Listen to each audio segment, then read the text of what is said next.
Olá a todos e todas, sejam bem-vindos. Eu me chamo Juliana Pereira, eu tenho mestrado e doutorado em História pela Universidade Federal Fluminense, sou integrante do grupo de trabalho Emancipações e Pós-Abolição da Associação Nacional de História, faço parte do podcast Atlântico Negro e do grupo de pesquisa Cultura Negra no Atlântico, que é o CULTNA, sediado na UF. Eu também sou membro da Rede de Historiadores Negros, e o que eu vou apresentar aqui hoje para vocês é um recorte da minha tese de doutorado, em que eu investiguei o modo como é que a produção cultural negra, o corpo negro feminino, foi inserido no cenário artístico-cultural carioca entre os anos de 1870 a 1930. Bom, essa comunicação ela é uma parceria do acervo CULTNE, do portal Guelé 10 e da Rede de Historiadores Negros. O título da minha apresentação de hoje é O que são blackfaces e por que eles são racistas. Esse é um recorte da minha tese de doutorado, intitulada Da Cidade Nova aos Palcos, uma história social do machixe, com recorte de 1870 a 1930, defendida no programa de pós-graduação em História da Universidade Federal Fluminense. Dentre alguns temas que eu abordei na tese, o blackface foi um dos meus objetos de investigação. Quando nós observamos a produção de entretenimento brasileira e a sua história, fica evidente que os blackfaces eles estavam em todos os lugares. Só que essa é uma história que ela não começa agora. As suas raízes elas são antigas e há muito tempo estão presentes nas comédias brasileiras. Não são raros os casos de artistas que representavam homens e mulheres negros utilizando essa técnica extremamente caricata. Ainda hoje, vez ou outra, a gente se depara com cena de artistas em blackface, que geralmente movimentam a imprensa e as redes sociais. Eu tenho certeza que você já recebeu no seu celular ou já viu em algum momento nas suas redes sociais alguma crítica de atores vestidos em blackface ou mesmo de pessoas que não são da área artística, que vão para uma festa de carnaval ou para um baile fantasiado como uma pessoa negra. E chama a nossa atenção que ainda exista a falta de reconhecimento de que o blackface é extremamente racista. Com muitas coisas no Brasil, nós insistimos ainda em varrer para debaixo do tapete o racismo que também estrutura a nossa produção cultural. E que, quando é denunciado, ainda é visto como radicalismo, como mimimi, ou, às vezes, o que é pior, disfarçado como se fosse uma homenagem à população negra. E, assim, cotidianamente, a gente ainda tem que assistir a cenas de racismo explícito que vem mascarado de comédia.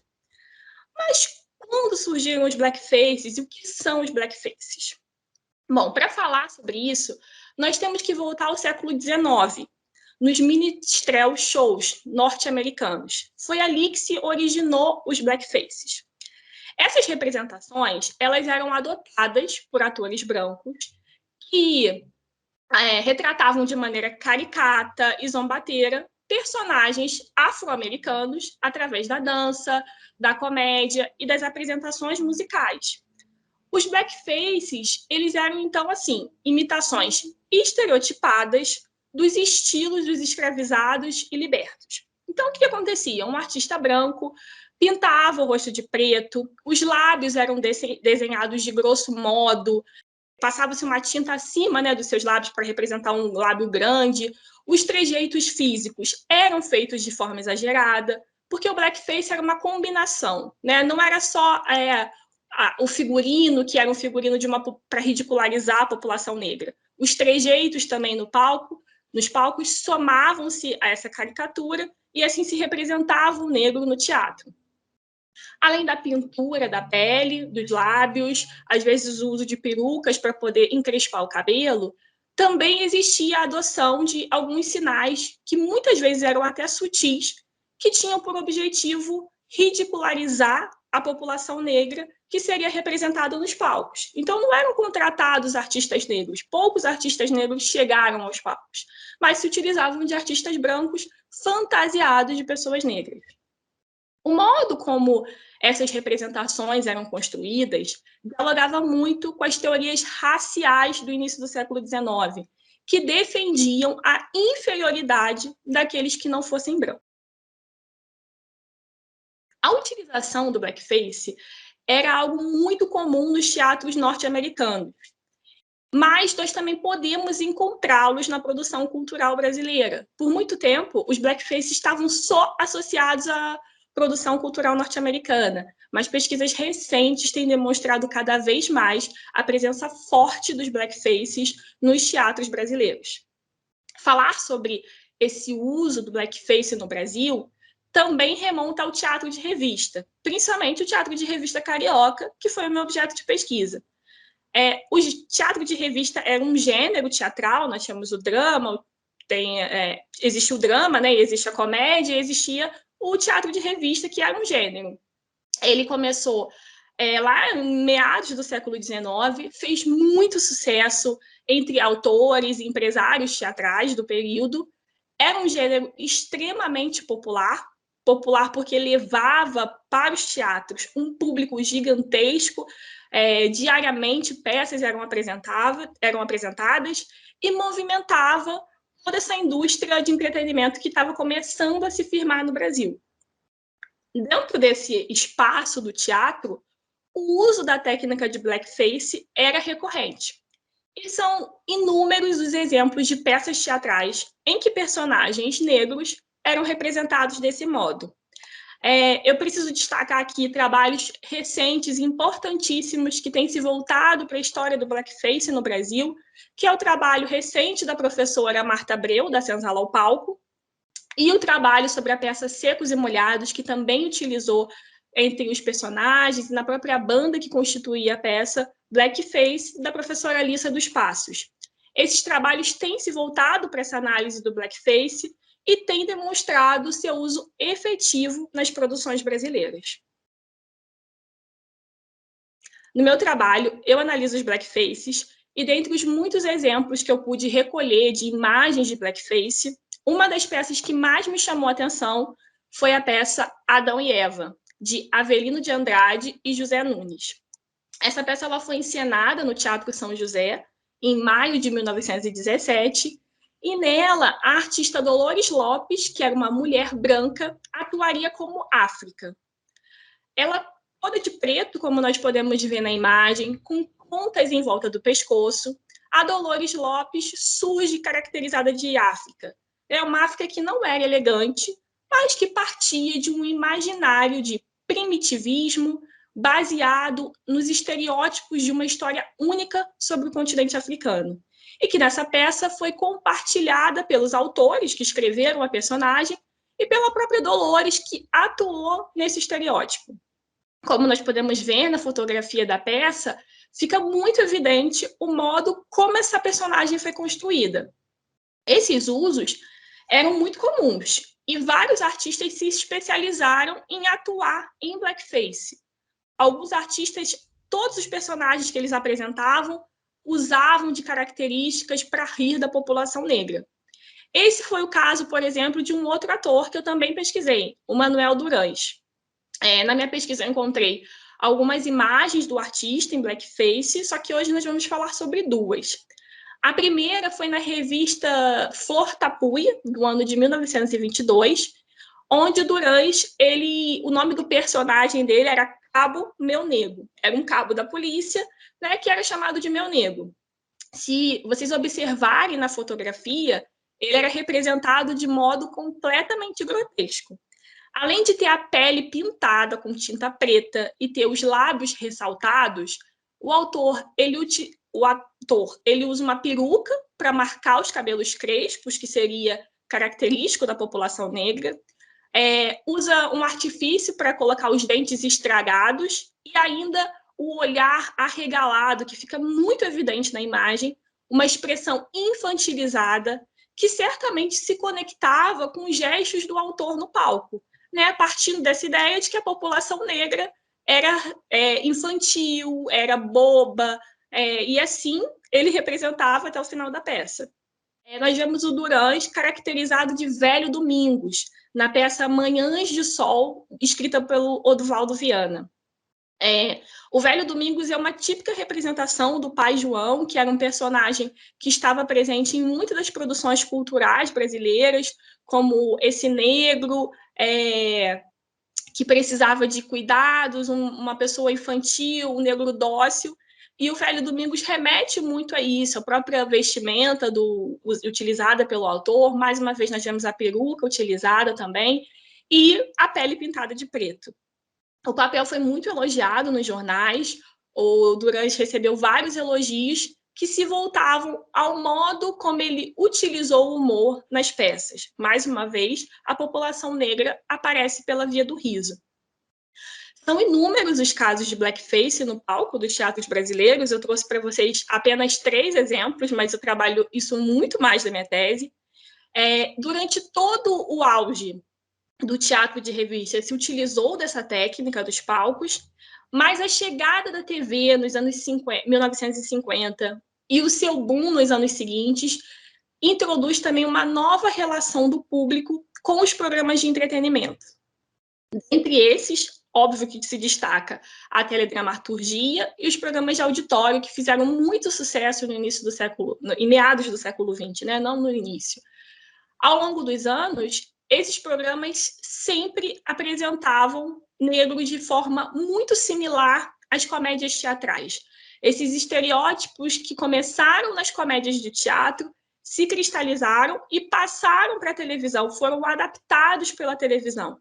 A maquiagem grotesca, os trejeitos risíveis, ainda continuam sendo utilizados como estratégia de comicidade. Foram utilizados lá em 1950, 60, 70, e ainda hoje, em 2021, 2022, nós vamos continuar assistindo, vamos continuar não, né? Nós continuamos assistindo essa forma de representar a população negra. Essas representações, elas não eram e continuam não sendo homenagens à população negra, ao contrário.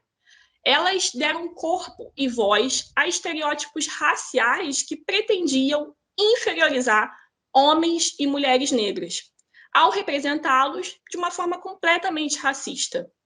É uma imitação exagerada, que sempre teve como objetivo trazer o riso do público e que reforçava no imaginário uma ideia, várias ideias de estereótipos, mas principalmente de que ser negro é ser feio. Né? Entre vários estereótipos, às vezes a questão da malandragem também são reforçadas, a questão de uma sexualidade exacerbada, mas a conexão da negritude com a feiura sempre esteve por trás dessas produções. Ainda hoje nós somos confrontados por inúmeros estereótipos raciais diretamente veiculados em programa de TV aberta que alcançam públicos de várias idades, regiões e classes sociais.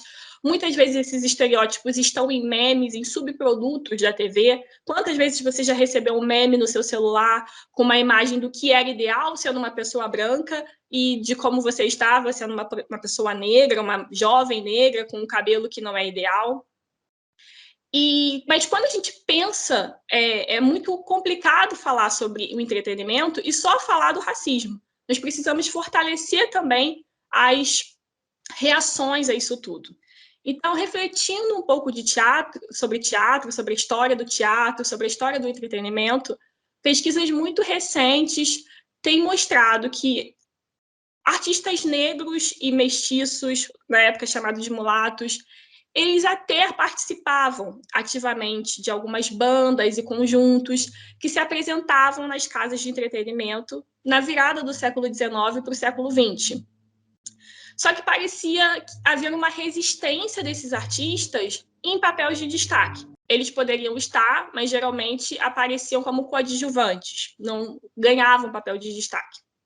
Mas mesmo convivendo com essas imagens preconceituosas de inferiorização da população negra, alguns artistas conseguiram furar essa bolha e negociar esses estereótipos, subverter e ressignificar essas personagens estereotipadas. Quando esses sujeitos negros, são muito poucos, eu repito, né, não eram todos os artistas negros que conseguiam estar no palco em papéis de destaque, foram muito poucos que conseguiram se destacar no palco, quando eles se apropriavam dos estereótipos e os levavam para o palco a partir de seus próprios termos, né, eles estavam acionando uma importante estratégia para conseguirem se inserir nos palcos cariocas entre o final do século XIX e o início do século XX e fazer sucesso. Eles sabiam que esses personagens estereotipados faziam sucesso, pegavam esses papéis e ressignificavam ele. E essa era uma das ações possíveis na política de vida pessoal desses sujeitos, que muitas vezes precisavam agir por dentro da lógica que era imposta. Não existiam outras possibilidades deles estarem no palco. Então, eles agiam por dentro dos personagens. Casos como o do Eduardo das Neves e do Bert Williams, estudado pela professora Marta Abreu, de artistas mulheres como a Plácida dos Santos e a Nina Teixeira, que eu apresento na minha tese, demonstram como artistas negros, muitas vezes, utilizaram estereótipos como uma forma multifacetada de luta antirracista. Falar sobre o blackface na sala de aula e trazer essas imagens e analisá-las é muito importante para que se problematize esses estereótipos que ainda hoje circulam sobre a população negra e até para que haja reflexões das nossas relações sociais cotidianas. Fica evidente que o campo cultural, ao veicular e estimular representações estereotipadas da população negra, ele se constituiu como um poderoso meio de reprodução de racismo. Mas o racismo ele não é entretenimento. O blackface ele não é engraçado. Somente o reconhecimento da sociedade brasileira, da estrutura racista que forja o campo cultural e dos privilégios da branquitude no entretenimento permitirá que o blackface não seja mais uma prática realizada em teatros, em programas de humor, em novela. Enquanto isso não acontece, a gente segue aqui denunciando e lutando contra o uso do blackface. Bom, nessa comunicação, eu falei do blackface, uma prática que possui raízes antigas na indústria de entretenimentos. Essa técnica ela foi acionada muitas vezes por artistas brancos nos chamados minstrel shows norte-americanos, mas que também tiveram um forte efeito na produção cultural brasileira. Os blackfaces eles estavam no teatro, estavam na música, nos subprodutos do teatro, como as capas de partitura para piano, as charges da revista, mas eu me concentrei hoje em apresentar um pouco dessa história no teatro de revista e depois na TV. Algumas imagens de personagens em blackfaces foram apresentados com o objetivo de demonstrar em como o campo cultural também se constitui como um espaço de reprodução de racismo e também de luta antirracista de artistas negros e mestiços que têm se apropriado muitas vezes desses personagens e construído e subvertido esses estereótipos tão cristalizados na nossa tradição da indústria de entretenimento. Eu espero muito que você tenha gostado da minha comunicação e agradeço a sua presença aqui hoje. Obrigada.